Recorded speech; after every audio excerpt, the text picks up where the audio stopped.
Welcome, everyone. Round two of the FIFA Arab Cup is in the books. These games are coming thick and fast. It was it was 72 hours ago when we got together and discussed round one. You will see that our man in Mesopotamia has gone missing, but so has Iraq's attack at this FIFA Arab Cup. So I can't say I blame him. In his stead, we have myself, Basil of Football Palestine. We have the esteemed journalist, Maher Mezahi, North African football expert, and by the way, part of the Blue Check crew on Twitter.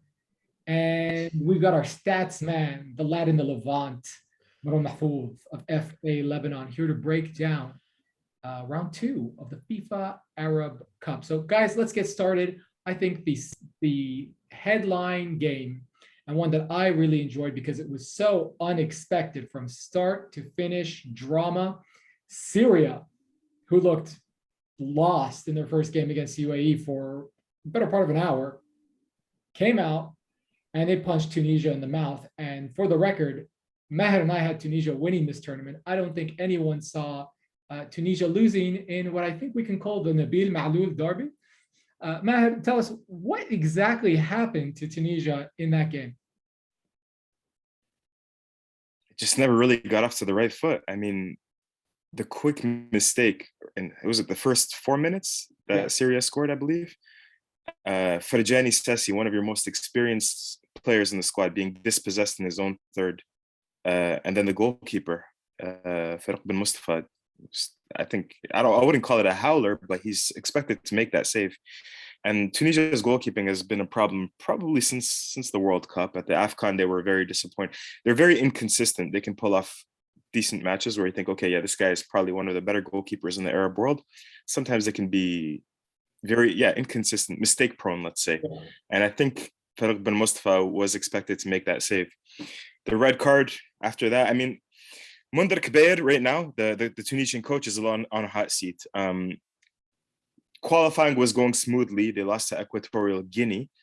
And since then, people in Tunisia are telling me that he's on the hot seat and that he's actually, his destiny sort of been sealed, that he's actually going to be fired following the Arab Cup. And this Arab Cup is sort of like sort of a last chance, a last resort for him to really keep his job.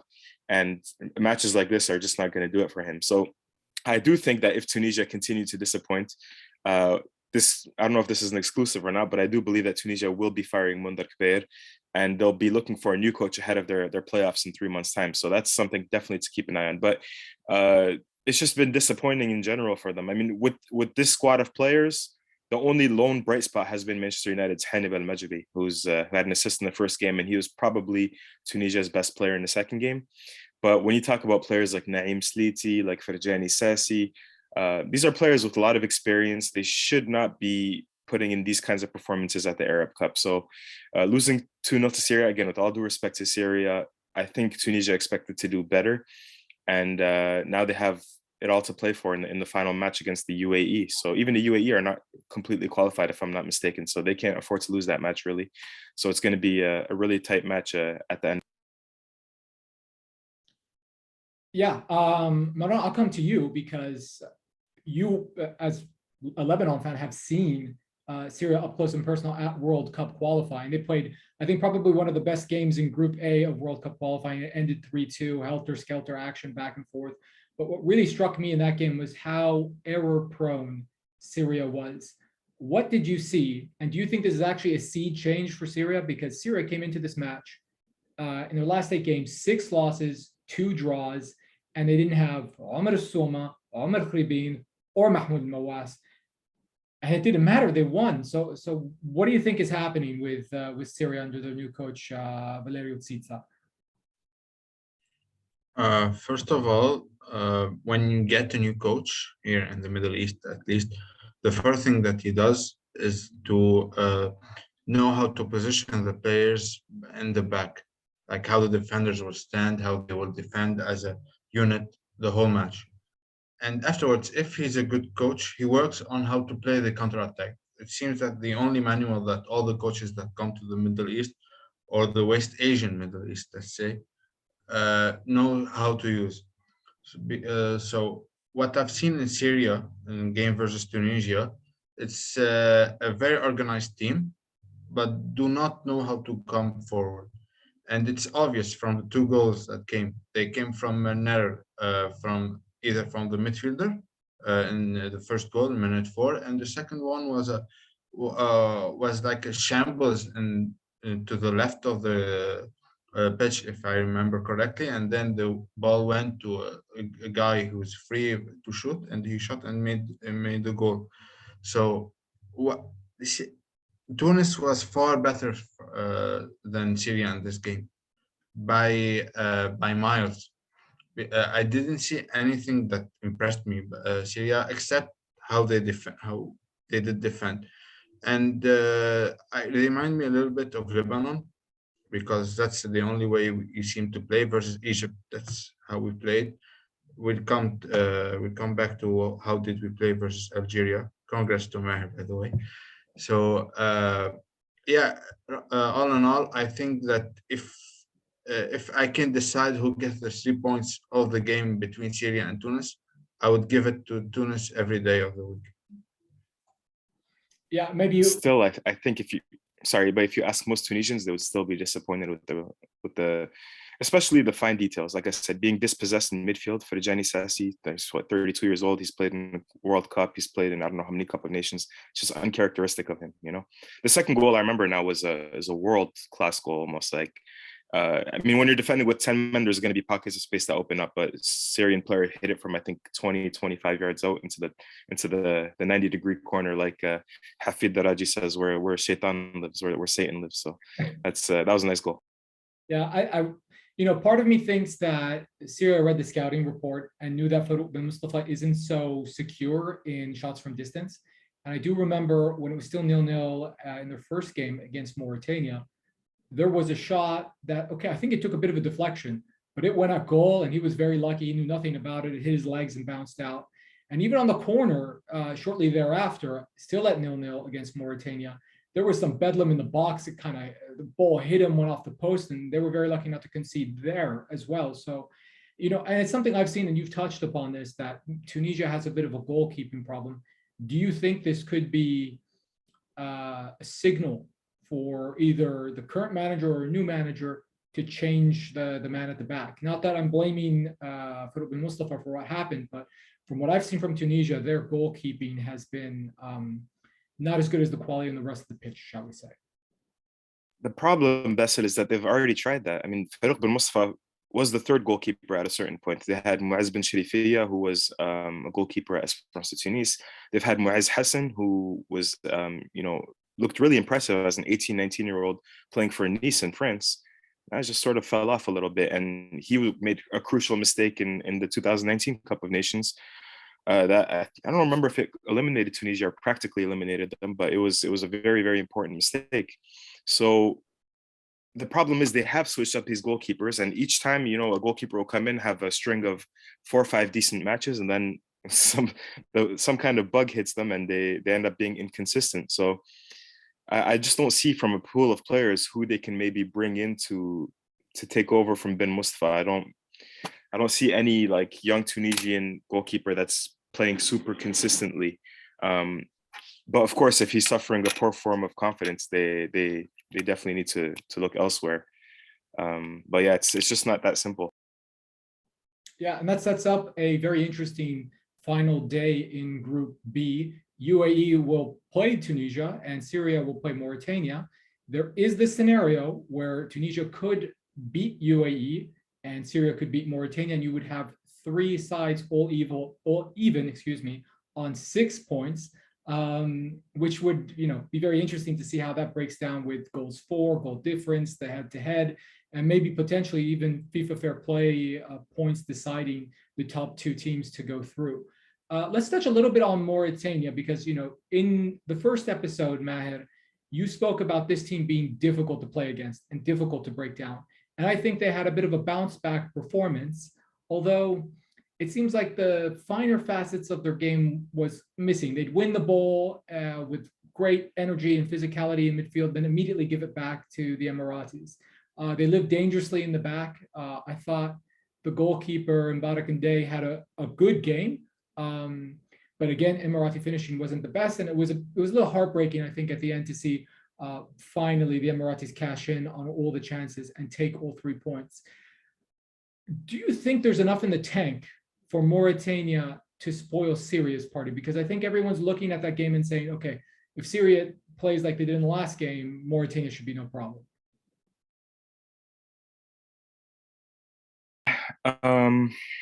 It's a good question. I think they could. I mean, they pushed the UAE to their limits, really. And it was like, it's one of those things. Again, it wasn't the most entertaining of matches. You know, Mauritania didn't really attack. I think maybe did they have a shot on goal? Maybe they might have had 1 or 2, maybe.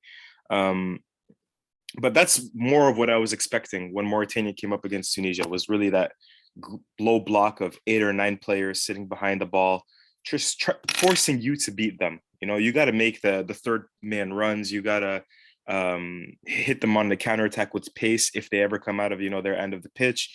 That's more the Mauritania I was expecting against Tunisia. I think against the Emirates, I think they were proud of their performance. I've seen a lot of supporters happy with what they did. Yeah, they conceded in the 93rd minute, I believe. 93rd minute. Yeah, so it was in stoppage time. Yeah, to a certain extent, I almost think, you know, for me, sides that sit back like that, they're almost asked for it. You know, I don't always feel guilty or feel bad for them. But I think they could have maybe, I know they subbed in their best player is the winger, Ahmed Moulay. They call him Bassam or Bassam. They could have subbed him in a little bit earlier. They didn't start the match with him. And I think quality from set pieces could have been a little bit better. I don't know why the defender Abdul Ba wasn't playing. He's one of their best threats from set pieces. So yeah, that was pretty much the only way they could have attacked the UAE, who I thought did an okay job, but lacked a little bit of sharpness as well. So could they spoil the party for Syria? I think they could hold them to a draw again, 0-0. That's Mauritania's specialty. I don't think they can beat them. Yeah, well, let's make it interesting here, because there was kind of a consensus on how this group would unfold. I believe 3 people, both of you gentlemen included, picked Tunisia to win the group and UAE to finish as runners up.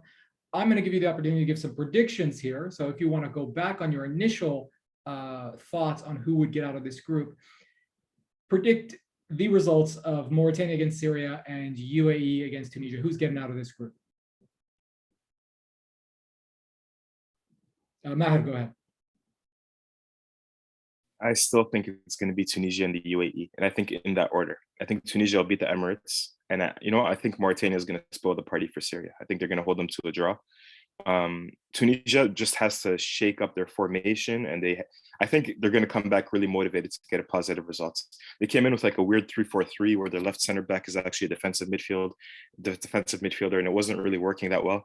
They had some players out, one for COVID, one due to injury. So I think Ali Maaloul hopefully is going to be back. I think maybe he's going to start with Youssef Msakni for the next match. And I think hopefully Tunisia can rate their ways. What do you know anything about the status? I think it was Mathlouthi who contracted COVID. Yeah. Is he still in the running to play that last game? Because I know that. So no, you're saying no. I see you're shaking your head. No, I have no idea. I don't know what the protocols are. I don't know. Like, is it 2 negative PCR tests? Is it as soon as you test positive, you're out for the tournament? I don't know what the protocol is for the Arab Cup. Yeah, I would say over in Group C, Palestine's right back, one of their most experienced players, Musab al-Battat, tested positive before the tournament, and they took him out of the squad entirely. And that was ditto for Abdullah Udat on the Jordanian side as well. He tested positive. They took him out. So interestingly enough, the rules and regulations haven't stipulated what the hell happens when somebody gets COVID. And I think a little bit frustrating to see because, during the Euros, players would test positive one game and then, they just would need 2 negative tests or something like that to return after a certain period of absence. I remember, I think Billy Gilmore for Scotland tested positive against England and came back for their final game against Croatia. But that's neither here nor there. We're here to talk about Arab football. So Maroun, let me come to you. You picked Tunisia first, UAE second. Are you sticking to it, or will you change your predictions? Yeah, I'm sticking to it just because it was my first gut feeling. But I can't see Syria beating Mauritania. I don't know why, but I can't see it. And yeah, it will be one hell of boring match, I think. was both team leaving the ball in center and just defending. I think that it will be that case. Yeah. Okay, well, that leaves me, yours truly, to make a prediction. And I was the lone voice of dissent. I said Syria would finish as runners-up. I think that's possible. They just have to take care of business in a game that on paper is their easiest game at this tournament. If they can beat Mauritania, and heck, they just beat Tunisia, which was one of the toughest outs at this tournament, then they'll go through. And I think, if Tunisia takes care of business against UAE, which on paper they should, then we have a scenario where 3 teams are on 6 points, and it comes down to the tiebreakers. And one of the tiebreakers is head-to-head results. Each would have, I believe, 3 against each other. Syria, that goal they scored against UAE ended up being very important. So that's 1 in their pocket. And then they scored 2 against Tunisia. So that's another 2 in their pocket. So that's 3 for them. UAE currently on 2. We wait to see what they do against Tunisia. But I feel like the tiebreaker will fall in favor of Syria. So we'll Head-to-head is not a criteria. It's a criteria somewhere.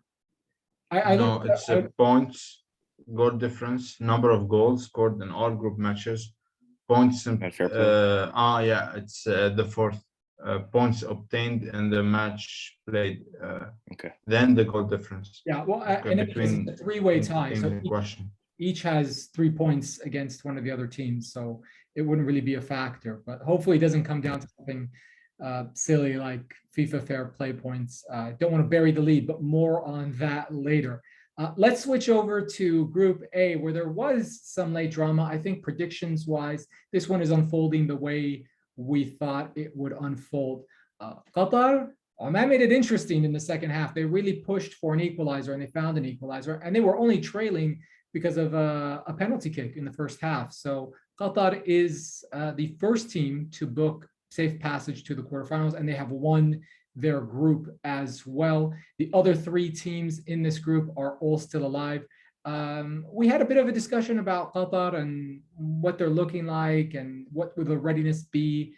What did we learn about them from this result? Because they got it with the last kick of the game. It was an own goal and a delayed, not VAR decision, a Hawkeye goal line technology decision, because initially the referee had whistled, the ball had been kicked to the other side of the pitch, and then about 30 seconds later, they ruled own goal, and the game was pretty much over after that. So what do we think about Qatar? Maroun, I'll come back to you to give me your thoughts on Qatar, because you were a little bit bullish about them and their development as a football nation. Sorry, did we get an explanation for why it took so long? Is the referee not wearing one of those watches that gives, an... Yeah, I don't know, to be honest with you. I think for some of us in West Asia, all this technology is like, an alien spaceship coming. VAR, this is only the 3rd game where I've had VAR for my national team. I don't think there's ever been goal line technology when Palestine has played. For the teams lucky enough to be in the final round of World Cup qualifying, they've been exposed to it in the last couple match days. But for me, Lebanon, for me, I have no idea why it took so long. Maybe, money had to be deposited into an account, and with your money transferring app, there's always that little bit of time where it loads to get the money to come to the recipient. I don't want to speculate, but no one's given us a reason why it took so long. Maroun, speak to me. What did you think of Qatar in a really dramatic last gasp victory against Oman, 2-1 for them at the Al Bayt Stadium? First of all, I don't approve your conspiracy theories about money transferring. I don't think Qatar needs any money, or neither does the referee, who's a Brazilian. Oh, maybe he does. Anyway, so what I was very impressed by Qatar in the first half. I was talking to my friends. One of them is also a coach, and I told them how I was very impressed by how Qatar played. But in the second half, I thought like they were a bit tired. A lot of misplaced passes, and it's not lack of communication. Obviously, they all know each other very well. So I think they're very, very tired, and I can imagine that, and I can understand why national teams like Saudi Arabia decided to not send their A team to this tournament, because it's obvious that these players are tired. We're talking about a non-stop competition since that stop for the COVID. The whole professional world hasn't stopped like it used to like for 3 or 4 weeks summer or something like that. So yeah, I was impressed. I think with the tournament moving forward, they will become better and better. They will win their next game versus Iraq. Sorry, Hassanine, but I think I see them winning and or ending in a 0-0 draw, something like that. But yeah, I don't think that they will. I don't think that they were bad. Maher, any thoughts on this match? Not sure if you caught it with the time difference over in. No, yeah, I only caught the highlights. Not surprised by the results. I was surprised by the goal decision, like we said. I still haven't seen like all the angles, but the one angle I saw, I wasn't 100% clear that the ball had crossed the line. I That don't know was if the Maroun only has. angle that was shown. It was shown on So, Alcas TV.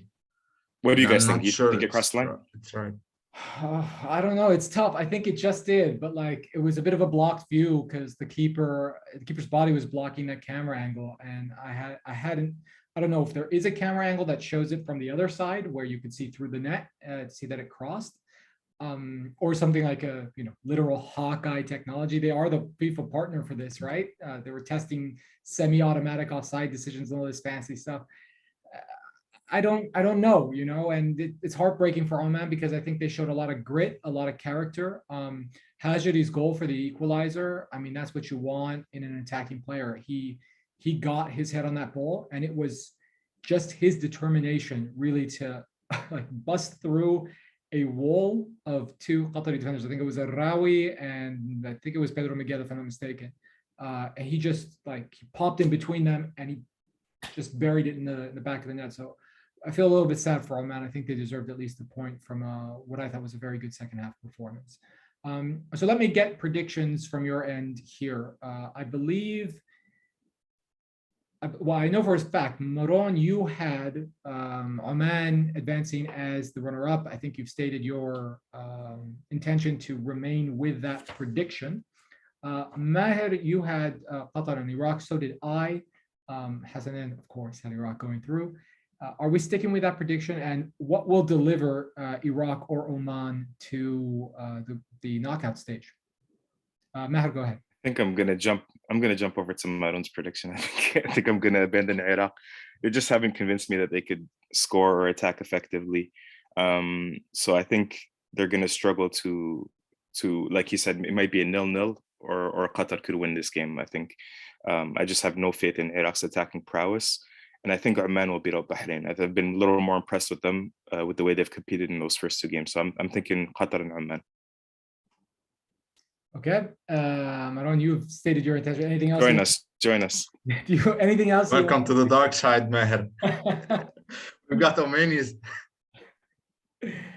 Anything else, Maroun, you want to say about how you think the final match day in Group A will unfold? I hope that students of Hassanine can bring him any handshakers or something like that, tissues to wipe his tears, because I think that they will have their second defeat in the Arab Cup. It's amazing how they've only lost once in the entire history of the Arab Cup. Yeah, I am going to go with, I'm going to stick to my prediction. That said, oh my God, it's painful to watch Iraq. It's really, really painful to watch it. I feel sorry for their fans. They remind me a lot of Palestine at the 2019 Asian Cup. That is not a compliment. We got results there, but it never looked like we were going to score. Actually, we didn't score. We got 2 draws, 2 0-0s against Jordan and Syria. And then we got absolutely pummeled because we didn't even try against Australia. And obviously it could shape up to be that type of game where Qatar just sweeps them aside. But I do think them playing Qatar last helps. This is a tournament where you have one less day of rest between matches. And I just think Felix Sanchez knows that the road to the final on December 18th is going to be tough, and he is going to ring in the changes. Look, it's not very often that he has, I think, a perfect test scenario for the reserves in his squad. He's tried to do that with all these matches they're playing, especially them being a quasi-member of European qualifying. But he has never gone and said, okay, the second team is going to play. He's maybe sprinkled in one or two players. Now he can just say, okay, boys, show me you deserve a spot as player number 17, 18, 19, 20 in the squad. And I think this is a perfect opportunity to do it. Plus, you get to rest your players. So I think that will play in Iraq's advantage. It'll be a 0-0. Oman and Bahrain, listen, when Arab teams in West Asia meet, it's almost like a guaranteed draw. We've seen that a lot in World Cup qualifying. Just a lot of binary scorelines, a 0-0, 1-1. Even UAE's win against Lebanon was a 1-0. The one crazy one was Syria-Lebanon, but that's been the exception rather than the rule. Even in the other group, Group B, Oman, Saudi Arabia was decided by the odd goal. It was 1-0 when they played. So yeah, I'm going to say it won't be pretty, and it will be just one of those things where it's like, oh yeah, they didn't win a game, but they got 3 points and they're going through. Okay, great, and we'll see Iraq in the knockout stage. With that brings us to a very tasty group where things are pretty much settled. We know the two teams that are going to continue next week at the tournament. We know the two teams that are unfortunately, sorry, Maroun, going home a little bit early. And obviously, we have the privilege of having an Algerian and a Lebanese on the show. So let's talk about it. Algeria against Lebanon. Maroun, how are you feeling? Because Lebanon, they did I think, showed a lot of heart. They put everything they had into it, but again, a penalty and then a late goal, which could factor into who eventually wins the group, settled it for Algeria. But it was touch and go for, on paper, the best Arab team out there. So Maroun, give me your thoughts. How did you see this game? It's an odd one because going into the game, I knew that we will lose versus Algeria, but I really liked how we played. We defended, obviously, but it wasn't just purely defensive. We somehow we could have came up front, and I don't think that somehow that our team knew how to get to the other goal. I think that Algeria was a little bit down on the side. So yeah, something to work on in this couple of upcoming games and day offs. But I think yeah, with the red card and how the scenario went off, the red card, then there's like a hope that went up that we can equalize. Yeah, yalla. Then Qasem Zen gets a red card. So yeah, it's a bummer. Then we continue attacking and we missed one chance after the other. And there's that one chance where Muhammad Haidar shoots like from 40 meters away, like he's Andrea Pirlo or something like that versus Parma. So yeah, yeah, you can see the frustration and yeah. So it's the 10th time in our history that we lose 4 games in a row. A very oddly shaped number. So yeah, we don't deserve to lose 4 games in a row. I think we played very hardly well in 4 games that passed. So yeah, congrats to Maher, but I think we deserve a little bit more than 0 points in this group. Yeah. Well, discussing Algeria's form, you know, there are rumors there are murmurs that Baghdad Bounedjah is going to join Xavi at Barcelona. He missed a bunch of chances in this game. He did score 2 goals in the first game, but he also missed his fair share of chances. What do we make of Algeria? Because they were not firing on all cylinders. And yeah, it looked pretty scary, especially as the second half proceeded and it remained 0-0. Maher, what are your thoughts on how this game transpired? Honestly, for me, I was really impressed with Lebanon in that it wasn't just after Algeria scored that Algeria started sitting back, that Lebanon started, not that they weren't like attacking in the first half, but I felt like they flipped the switch really around the 60th minute, even before Algeria scored their penalty. So I was really impressed with, because I thought like logically, how these games usually, when you have a heavyweight against a slightly weaker team, if the heavyweight scores and it's only 1-0, then they'll sit back and sort of absorb pressure and maybe try to hit him on the counterattack. But Lebanon actually flipped the switch a little bit before. So that's what really impressed me there. The good news for Maroun is that you guys have Sudan next. So I think you're going to break that record, that losing streak. At least I hope so. For your guys' sake. So my thoughts on the match in general. First of all, the coach, because these matches, we talked about the schedule being so congested and there's the intensity of all these matches. I think the coach did well to rotate. So Emir Sayoud came out of the lineup. Youssef Belaili came into the lineup, who was, I think, probably, in my opinion, the man of the match. He was Algeria's main danger on the left flank. Actually, he floated around a little bit everywhere. Jamal Belhamri came out in central defense. Mehdi Dahrat came in. Actually, I think both central defenders came out. Emin Tugay came in as well. Goalkeeping switch. So I think with those lineup changes, I think there was bound to be a little bit of rustiness. But funnily enough, the rustiness came from Baghdad Bounjah, the one player that had scored a brace the game before. And the thing with him is that, this is not a new problem. This is something that's plagued him really throughout his Algeria career. He's had spells where he's scored a lot of goals, but he's also had spells where he's missed a ton, including in the last Cup of Nations for Algeria in 2019, where he basically did everything correctly. His link-up play was fantastic. It was better than the other strikers, Islam Semani's. The way he was harrowing and chasing defenders, very, very good.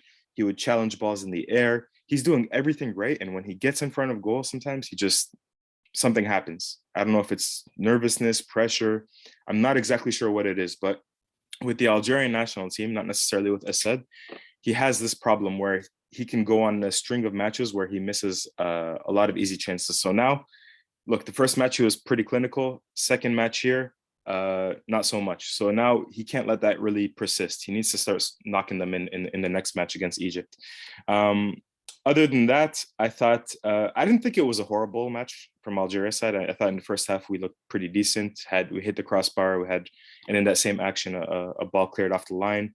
I thought they attacked well down the left flank with the fullback Elias Chitti. I thought in central midfield, Soufiane Ben Dibka had a very, very good match. Youssef Belaili showed why he's so special. He won that penalty, which for me was not a penalty. He sort of went down and it was just a wily move from a wily player. I think the leg was outstretched, but he fell onto it in my opinion.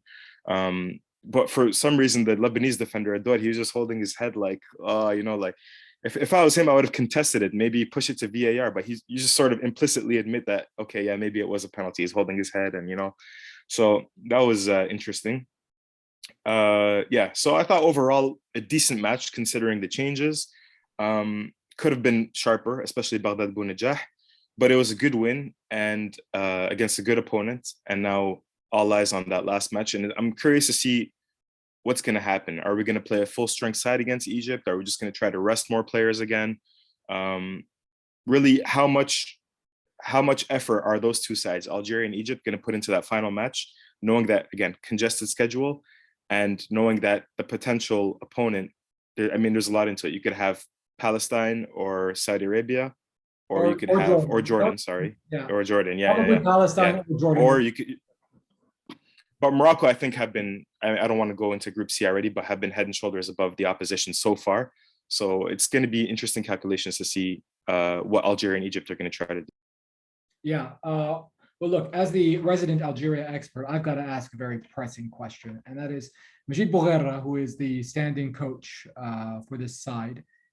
Jamal Belbadi is not the coach for Algeria at this tournament. He only retired in 2016.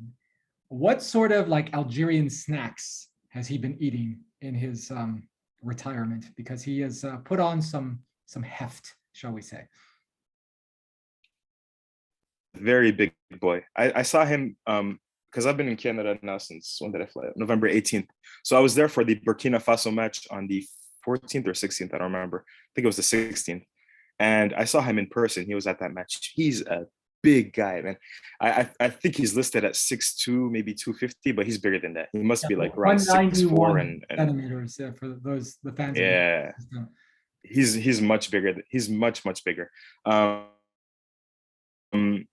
But he's had weight problems even when he was playing at Rangers and stuff. I remember 1 or 2 summers You could tell he wasn't doing his fitness regime. He was eating a little too much, and he had a little bit of a belly when playing. But what And what then are he the had to Algerian actually delicacies? regiment his diet even when he was playing. But what are the You can Algerian have, it delicacies? depends what time of the year. You can have like a lot of it. So like because Algeria was like part of the Ottoman Empire, you have a lot of Turkish stuff. So you have your baklava, you have, we have things called qtaif. We have all of this stuff are like Turkish delicacies, but we also have like a lot of semolina based sweets like qalb al-luz, They're eating which is our very, food. very good. It's just like semolina and like Dasnan.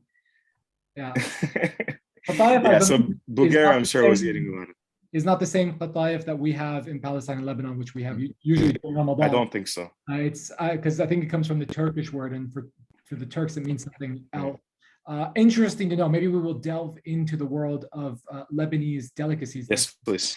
Help you put on 20 kilos or so in a couple of years. Maroun, I want to circle back to you because it's not over in Group D. And before we get into the big, really title decider, Sudan against Lebanon, you mentioned you're on a 4-game losing streak.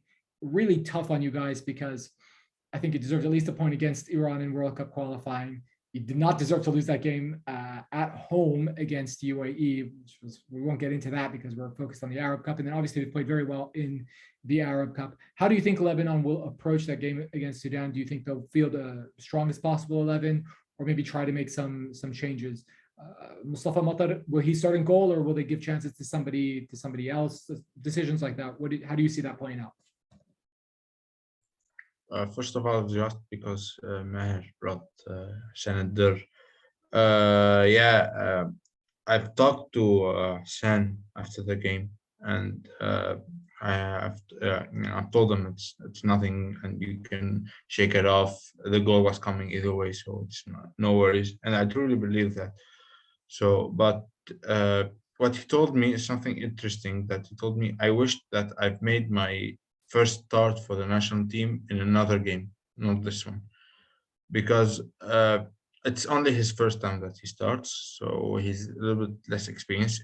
It took forever for him to come to the national team, even though, in my opinion, he proved that he belonged to the national team because he had a very successful career in the Far East, playing and starting from Maldives and getting all the way to Indonesia. Passing by India and Malaysia. But the whole squad is a little bit under experienced. If we're gonna talk about goalkeeper, I don't think that it would change because we've got the third goalkeeper usually, and he's not gonna start. He's not. It's the fourth actually because our first choice Mehdi Khalil, or I don't know if he's still our first choice, but he's out injured. And the second goalkeeper, or the vice of Mustafa Matar, is out with COVID. So you really don't have to give any minutes for Ali Saba.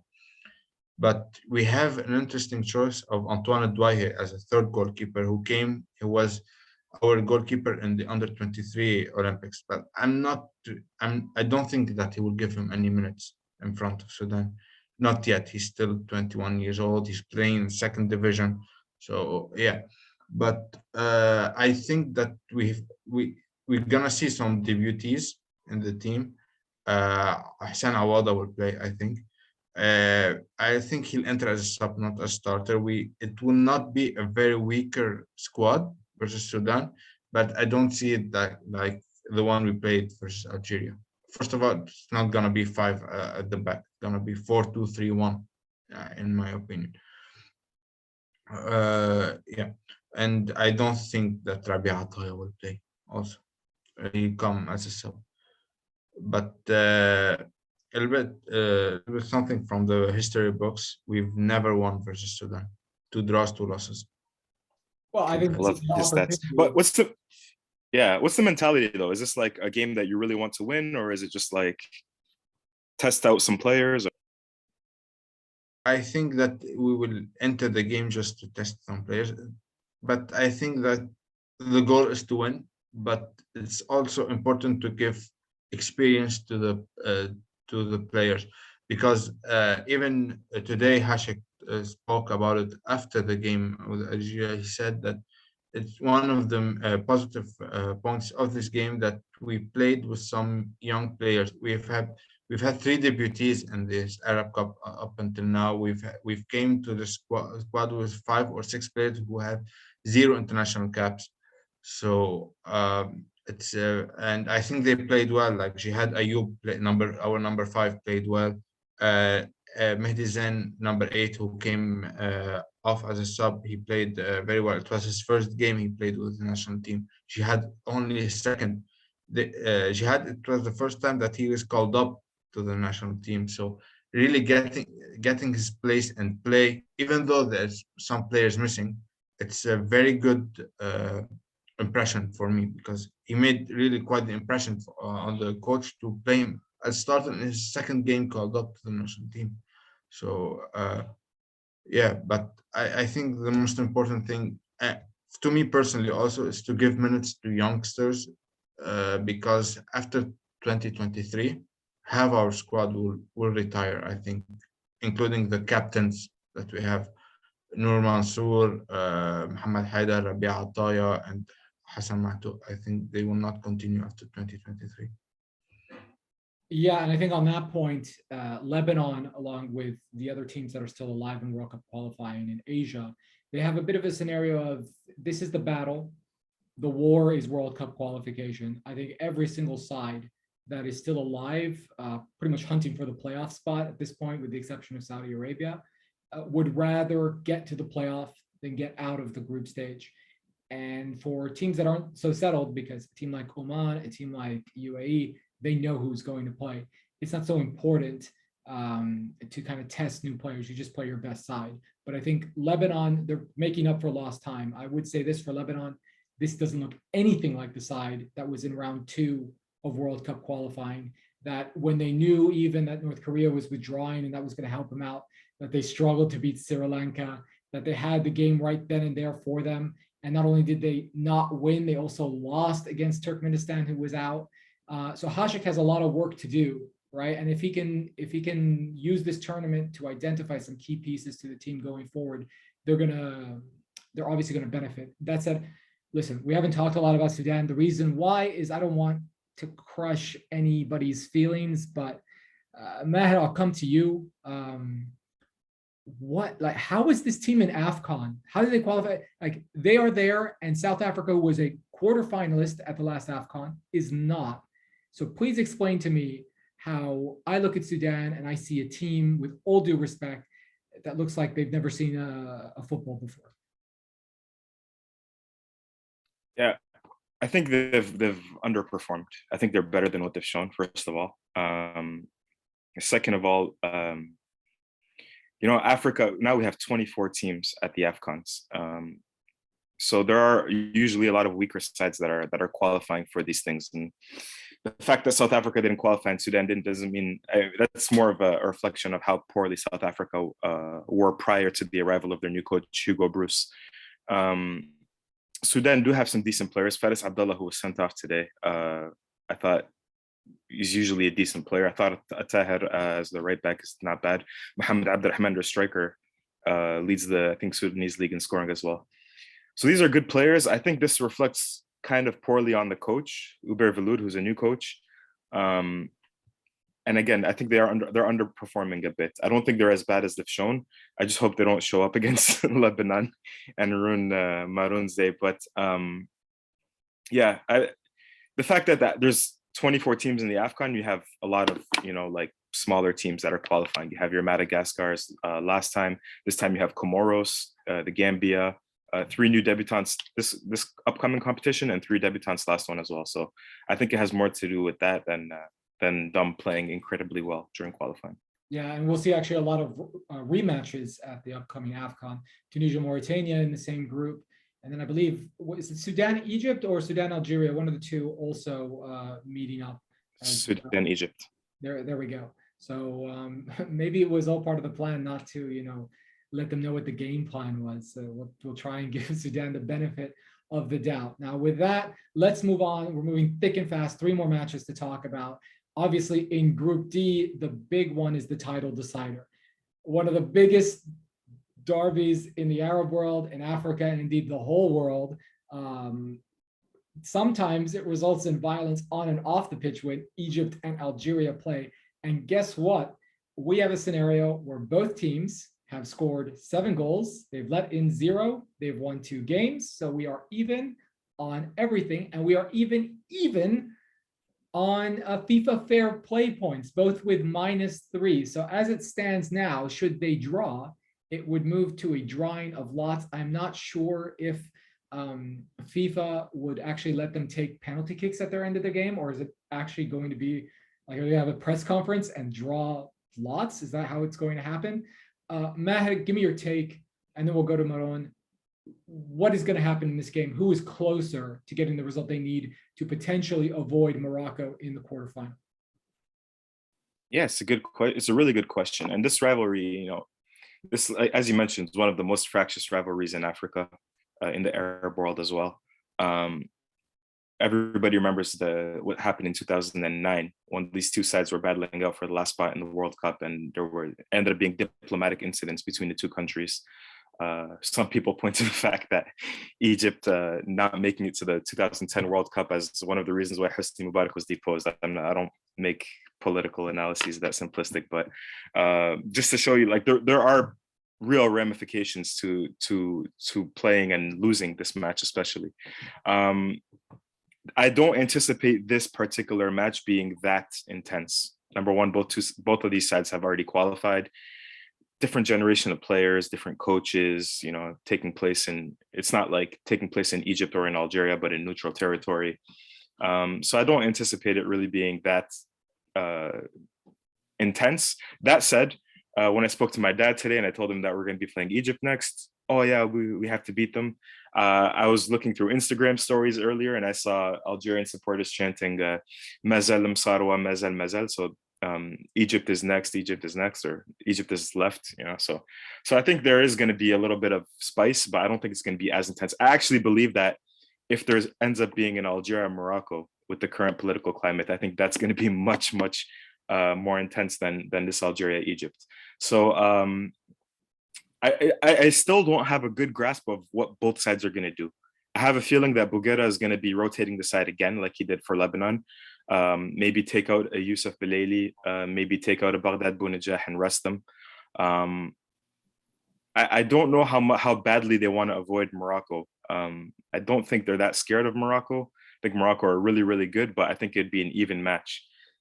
I'm not sure that facing, a Palestine or a Jordan or a Saudi is going to be much easier. So I don't know. It really depends on how both sides approach this. I think if both sides were to go all out, I think it would be a very tight match with very little differentiating the two sides. I think Algeria would be slight favorites if everybody played their full strength side, but it's going to be a tough one, and I think they're probably going to draw. Okay, a draw, and we'll see.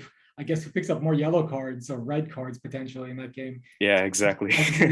First and second, or the drawing of lots, which I really want to see them do that. The one you might remember this as a Canadian when at the 2000 Gold Cup, Canada actually got out of the group stage through a drawing of lots, and they did it at a press conference. I think it was maybe even a coin toss or something like that. And Canada, surprisingly, the one time where US or Mexico didn't win the Gold Cup, that's what allowed Canada out of the group stage and to win the Gold Cup. That's it. Again, and aside from international football, that is neither here nor there. Maroun, let me come to you. Give me your predictions for both these matches. I think we are kind of in agreement, the three of us, that Lebanon is a get-right game. They're going to beat Sudan. What will happen in Egypt against Algeria? You're more hopeful than I am concerning the game Lebanon and Sudan. No, I'm kidding. For the Algeria and Egypt, it's tough to call, and because I think, given the history between the two national teams, both of them will try to win. I think that the hate, or footballing hate, I prefer to say, it will play a part in this game. I really want them to draw. I really want them to go to make history, like to a lots or something like that. But yeah, it's gonna be a good game. Sadly, I'm gonna miss it, but yeah, I hope they draw.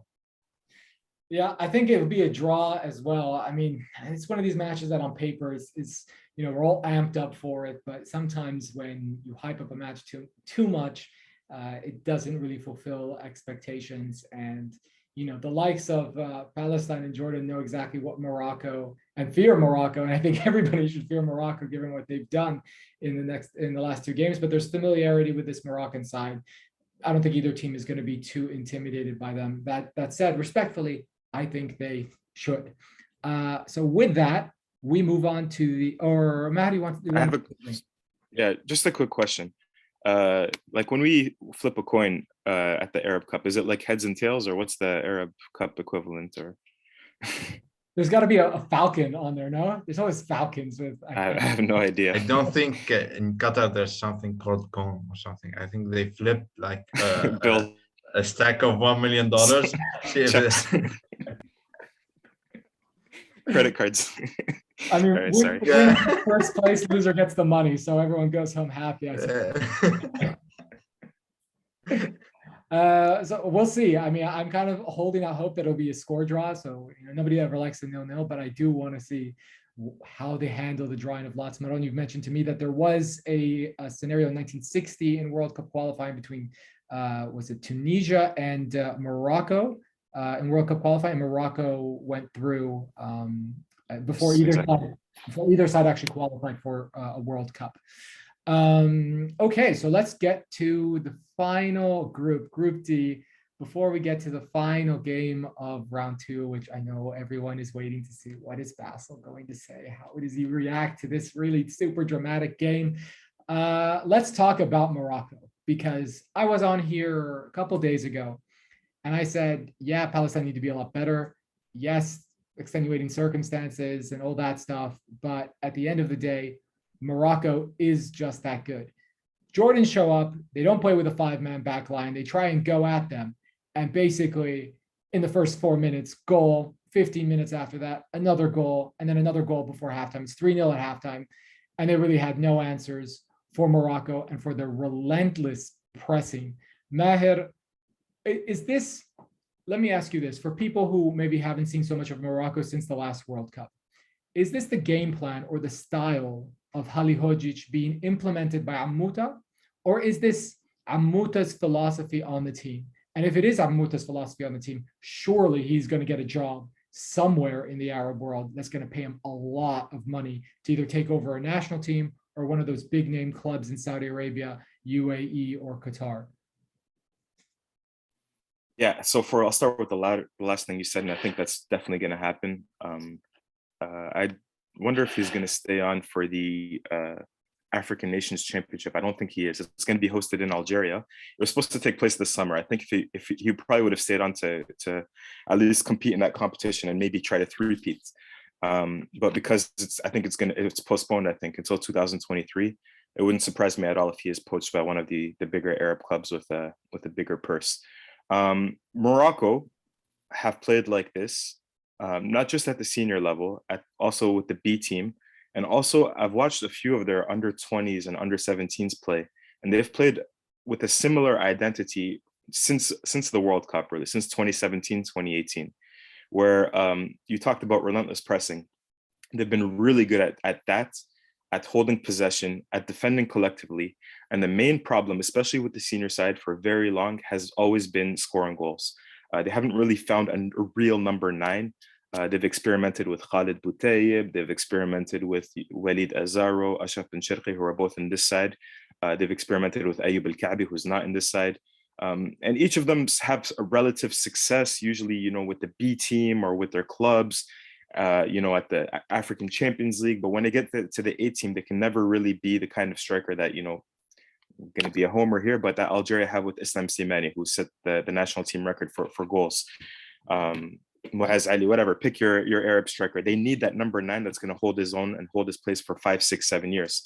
So what really impressed me about Morocco this year, and what Hussein Ammouta spoke about in the post-match press conference today, he really saluted their offensive efficacy, their what's the word I'm looking for?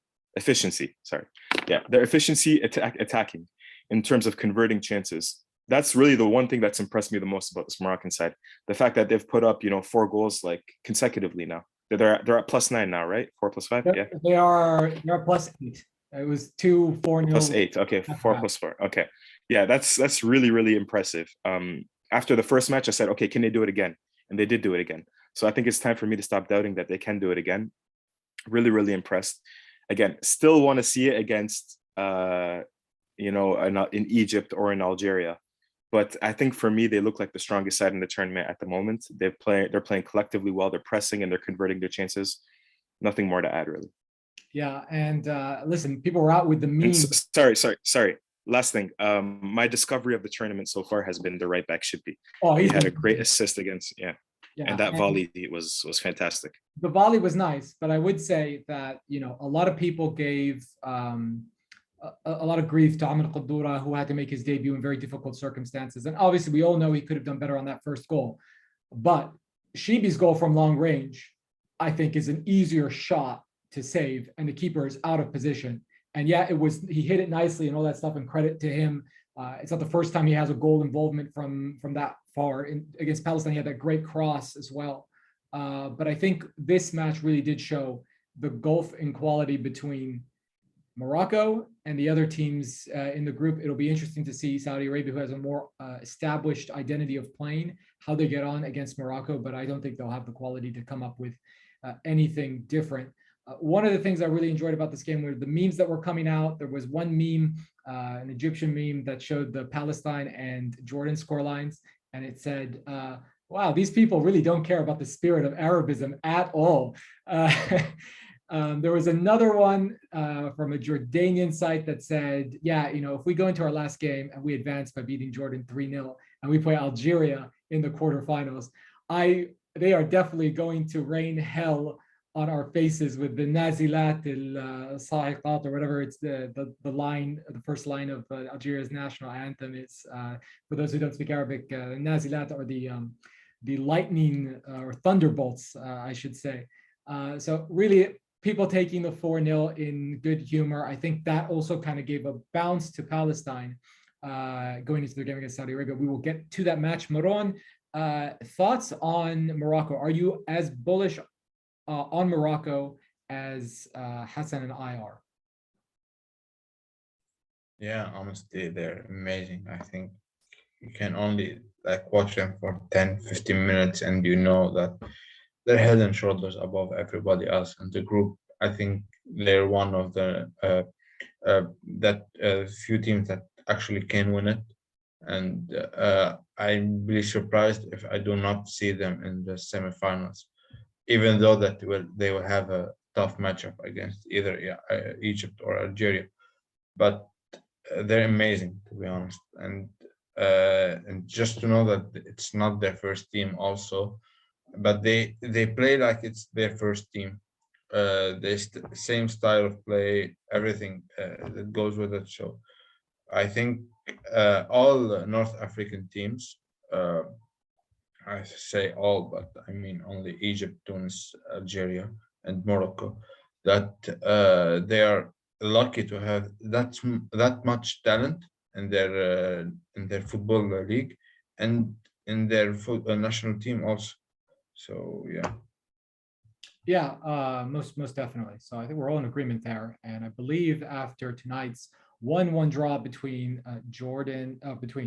Palestine and Saudi Arabia, Morocco has officially won the group. There is no way for anybody else to supersede them. So that brings us to the last match we will speak about today. Palestine against Saudi Arabia. This was really kind of a do or die for both teams coming into this match. Saudi Arabia having lost their first game to Jordan 1-0, and then Palestine obviously being on the wrong end of a 4-0 mauling to Morocco. My thoughts on this are quite simple, and that is Palestine had an opportunity here to do something quite memorable. And although I think the coach got some of the decision right, he went to a 5-4-1, and I understand why he went to a 5-4-1 against Morocco. It makes complete sense. He went back to his normal 4-1-4-1/4-3-3. The one decision I think he got wrong, and I think that cost Palestine this game, because they could have been up at least 2-0 in the first half, had they had a bit more movement up front, is playing Khaled Salem. And Khaled Salem, I try not to attack players personally, but this guy moves around like he's got rheumatoid arthritis. He doesn't press, and we need a guy pressing. We need movement, especially against this young team. And there were multiple times, at least 3 times in the first half I counted, where Tamer Sion, who had a really good game, former Hassani Agadir winger, came into the box and gave service, and there was nobody there because Khaled Salem is just jogging along for a walk. Like, no, this is intense. We need to win this game to have any hope of going through. And yeah, it was the right decision to withdraw him. I think when Mahmoud Eid came and played on the wing, and when a 19-year-old comes on and it's only his 5th cap and he does better than you, this should be a signal that not only should he not start, but possibly at 32 years old, it's the end of the Khaled Salem experiment. Maher, you want to get on this, so I'm going to turn it over to you before you want an endless rant. No, just a quick question. Is he actually 32? Because I saw him today and I looked at him, I was like, this guy's not 32. He must be like 36, 37. Man, he is not aging gracefully. Let's put it that way. And we don't have that reputation, right? Like in Iraq, on our first episode, Hassanane spoke about it, about how their youth players aren't really youth players and they're far older and they're forging things left and right. I mean, Yunus Mahmoud, for people who follow Iraqi football and remember that 2007 Asian Cup winning side, Yunus Mahmoud is not even 40 yet. That dude has looked 40 for the last 15 years. So, but yeah, Khaled Salem, that is what a unprofessional lifestyle will do. If you hit fatty foods and Coca-Cola and shisha and cigarettes, that's what you're going to look like at 32. So kids, maintain a healthy lifestyle, don't smoke, and you won't look like that at 32. You'll look a lot better. So yeah, I just think, it doesn't pass the eye test either. The fun facts about Khaled Salem was, so at the AFC Cup earlier this year, his side played against the Bahraini side, played against Rifa, I believe. And Palestinian clubs aren't in their best moment. There's been a crisis in the local league, but he somehow scored a hat trick in this game. I mean, it was surprising to everyone. And his club ended up winning the match. It was the only win for a Palestinian club in this club competition. And on the back of that, he got a contract with a club called Al-Hid in the Bahraini Premier League. So I'm super happy for him that, I always want Palestinian footballers to succeed. Just please keep your success to yourself, away from the national team, because I think that decision to play him tonight and that cross that Tamer Sion put, it was perfect. It was perfect. And then he tried to attack it with his feet. Just keep running and put your head on it and bury it. And the game would have turned out differently. For those who weren't watching, it finished 1-1. Palestine took the lead. A fantastic, I think, a goal of the tournament contender, gentlemen, correct me if I'm wrong, Mohammed Rashid from long range. And the crowd the reaction was crazy. I think I woke up the entire building over here with my reaction. I was going to ask what your reaction was. Oh man, I was shaking. I mean, a lot of epithets were said. I was happy. This is a long time coming for Palestine. We are talking about a team that scored 1 goal at the 2015 Asian Cup. It was at the end of a drubbing by Jordan, so it didn't really mean all that much. We went all of 2019, the Asian Cup, with great attacking talent in the side, not utilizing it, not scoring a single goal. One of only 2 sides at the Asian Cup not to score, which was super disappointing.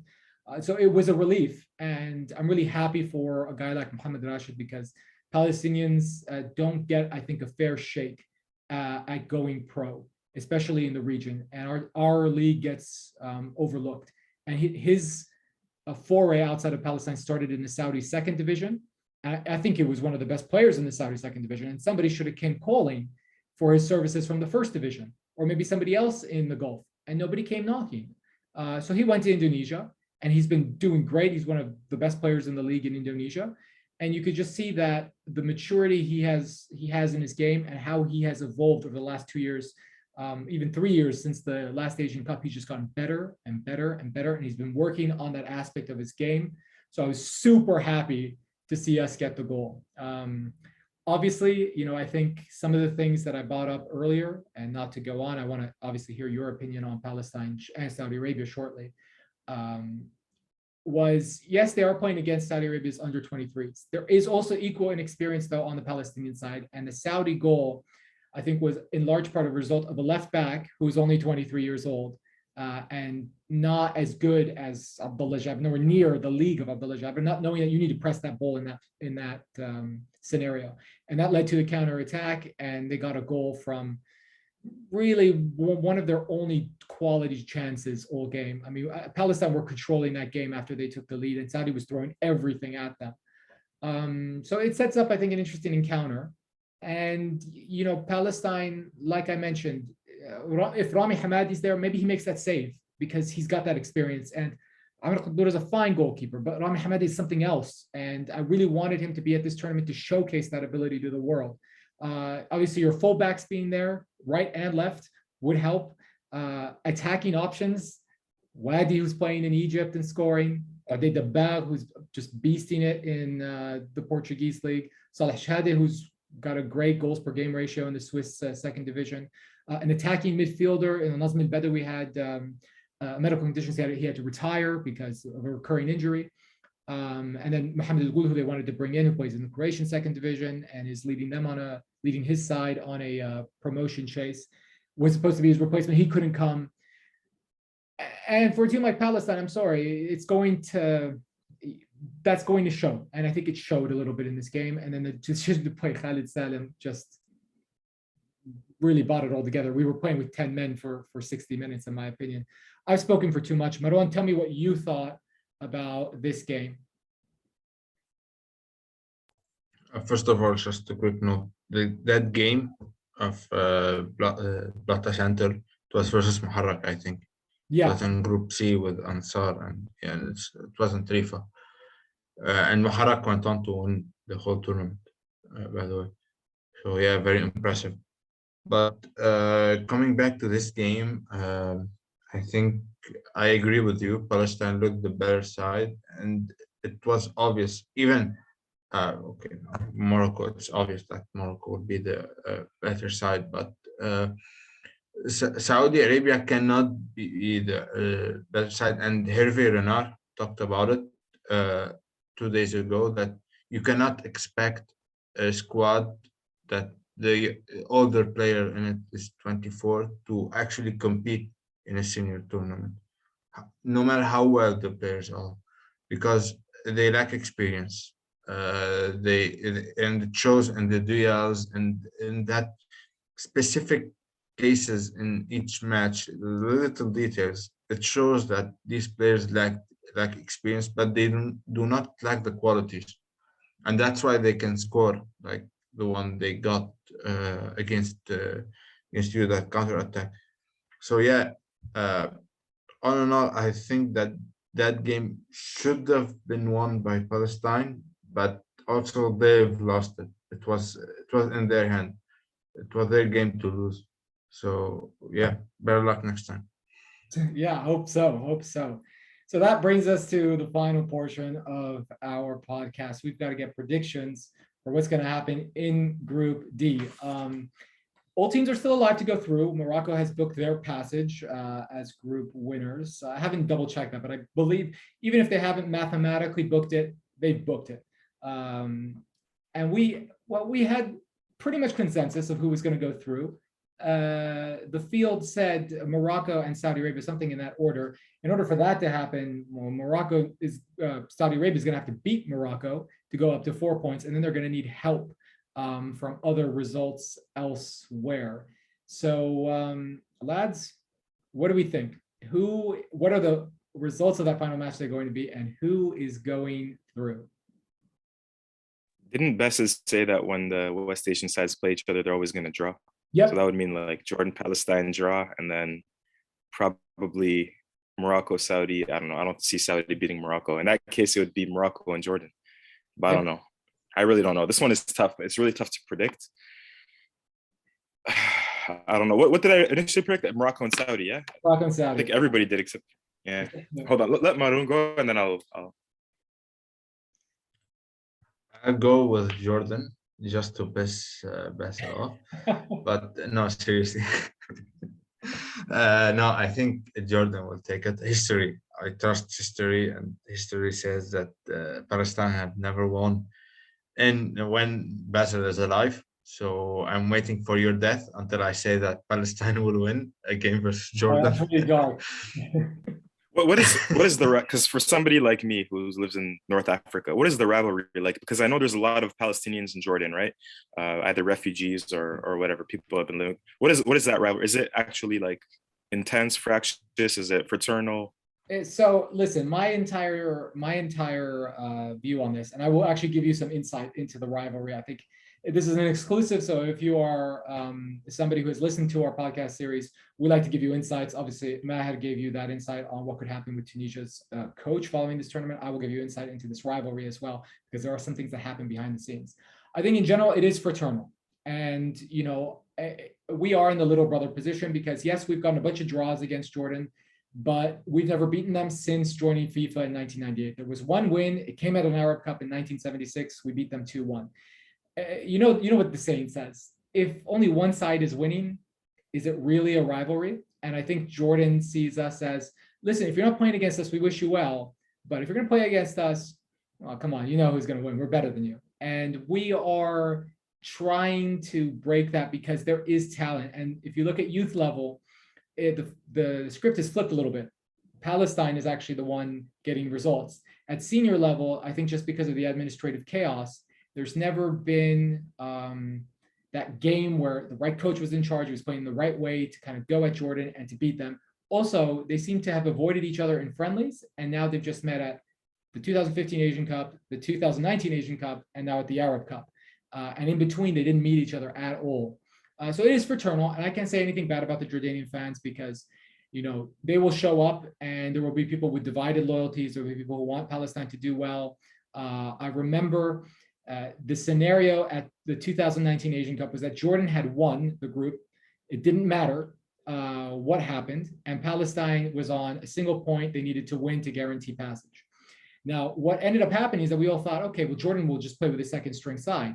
That didn't happen. And I was very weirded out why that didn't happen. And they were like really gung-ho about it in the first 20 minutes to try and get a goal. And I think everybody was confused. The Palestinian players were confused. Like, heck, what the hell is going on? Why are you trying? Come on, like, just give us a break, right? We're brothers, you know, come on.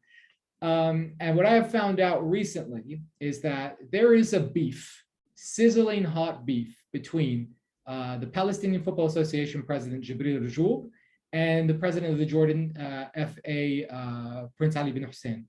That beef is for two reasons. One, in the 2015 Asian Cup, for no reason at all, Jibril Rajoub was in the hotel lobby. He saw Iraq's players, and Palestine was already out of the tournament. And he pretty much said, I hope you guys beat us tomorrow. Obviously, the Jordanian FA saw this. They're like, what the heck? Are you trying to play with the results to let Iraq go through at our expense? Big hullabaloo. Fast forward a couple of years, Prince Ali is running for FIFA president against Sepp Blatter, and Rajoub says, I will vote for you. Don't worry, my man, I got you. Of course, he also was sort of playing both ends, and then Sepp Blatter came to visit, and for some reason he was like, no, Sepp Blatter, I got you. And at the end of the day, he voted for Sepp Blatter over Prince Ali. Obviously, these things get out. Prince Ali found out that before the match, he went to the Jordan squad and he was like, listen, guys, I want to win this game. I don't want anything where we settle for a draw or we let them win. I want to win this game. We are playing with our first string and we are going all out. Shortly after he visited the squad, then the Asian Football Confederation came in and said, hey, listen, we don't want to see you like taking it easy or losing this game on purpose or doing anything to manipulate the results, because if you do, we will kick you out of this tournament and we will prevent you from competing at the next tournament. There you have it. During that game, Palestine's captain was kind of like cussing out all the Jordanian players. He's totally bewildered, like, hey, just let us score. The Jordanian goalkeeper, who is of Palestinian origin, the guy at the time, he's retired, he's now the goalkeeper coach, Amr Shafia, actually, he came out of the goal and he did something a little bit crazy, and who was next to him and failed to get the ball off of him? Khaled Salem. And he looked at him, he's like, listen, man, I'm going to get torn apart for what I did there. I tried to help you. Your attacker was so stupid, he couldn't get the ball off me and put it in the back of the net. So that is the story of the Palestine-Jordan rivalry. There's sizzling hot beef there. I have nothing against Jordan, but there are our rivals, and I want to beat them. And it's, how it's like when you have a brother, like you love him, but sometimes you just want to punch him in the face. And I want to punch him in the face. I want to win. So Okay. that's the background for you. So my mind is telling me Palestine and Jordan will draw, and Saudi will probably draw with Morocco, or Morocco will beat them. But my heart is telling me Palestine is going to win this. So I'm going to go Palestine and Morocco to go through. I'm going to change my prediction. Okay, that is huge, and really from your lips to heaven's gate, because if that were to happen, we would have a potential. Should Algeria win its group, we would have a quarterfinal of Algeria against Palestine, which I think would be absolutely epic. That said, I'm going to disagree with you. I was the only one not to back Morocco and Saudi Arabia to get out of the group. I said Morocco and Jordan. I did initially joke around. I said it was a bit of a jinx, but at the end of the day, I think this is Jordan's number one team, and whatever absences they have, it's not like the absences Palestine have. It just isn't. And a Jordanian fan could come in and tell me, hey, look, this guy's not here. This guy got injured, and this guy got COVID, and we had no. Like, you cannot take away a goalkeeper, both fullbacks, all your good attacking options that play abroad, a good midfielder. You can't do that. Palestine is way, way, way more under strength, and I think because of that, Jordan will find a way, right? And I do fear their speed on the counter. I think it could be one of those games where Palestine dominates, and then Jordan is just ruthless on the counter. Listen, Hamza Dardour scored 4 goals against us at the 2015 Asian Cup. Jordanian fans think he's finished, he's done. I still get chills every single time I hear that man's name. So I hope I'm wrong, but I'll go for a draw, and I think Jordan goes through, because that's what they do. They find a way, and unfortunately, Palestine hasn't found a way to get it to a group stage of a major tournament. Maroun, I think you've agreed with me. Maher, I hope you're right. I really, one prediction that I hope I'm wrong, but we'll have to see. I think the beauty of football is you have to play the games, and we've been a little bit off on our predictions. I don't think anyone thought Saudi Arabia would be this weak, even with an under-23 side, and now we see them essentially out of the tournament, right? But I think we've got a great slate of final matches, a lot of things to be decided, not a lot of groups where it's all done and dusted, only that group D, and obviously there's that subplot there that's going to be very exciting. Gentlemen, any final thoughts before we wrap things up? Matt, go ahead. A lot of red cards this round. I wasn't expecting that. I hope that cuts down a bit. I feel like sometimes it's ruined second half matches.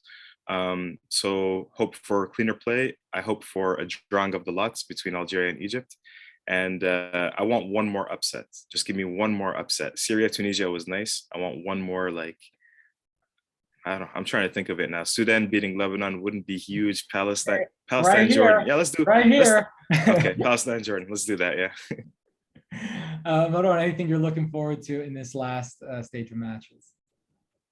Yeah, I'm just want to ask, now that Lebanon is eliminated from the Arab Cup, am I also eliminated from this panel or something like that? No, if you want to continue, man, please. Of course, we'd love to have you. I think you bring a lot of good insight. Lebanon, not involved or not? I think I'll continue. I will win the Spanish Arab Cup, and I will give it as an official title for the national team. Okay. Well, I believe you had Qatar winning it all, so you could, I guess, adopt them as your team going forward, and at least try and play for pride of your predictions being right. For me, gentlemen, I think attendance is improving and atmosphere is improving, so I'm looking forward to a really good final slate of games. I know those games are going to be played on a Tuesday. Maybe the fact that these games were on a weekend helped a little bit with that. Listen, Palestine versus Jordan, I was there in the UAE 3 years ago. It's a great atmosphere. I think it's going to be a great atmosphere again. Morocco have shown up, and the thing about the Moroccan side is they're going to drown out that. And I don't think the Gulf side should be allowed to get a guy in with a megaphone. It's super annoying. Learn how to make your own noise without some guy just singing into a megaphone. Thankfully, though, when Morocco plays Saudi Arabia, Morocco will drown that out. Algeria, Egypt is going to be great in the stands. And yeah, then there are just teams that are fighting for their life, right? There's not a lot of teams that have punched that ticket yet, and that's what you want to see in the final round of matches at a group stage of any major tournament. So, gentlemen, with that, thank you for your time. I'm off to get some rest, so please do rest up because we'll be back in about 72 hours to do this all again. So thanks for being on, and to everyone listening, enjoy the football.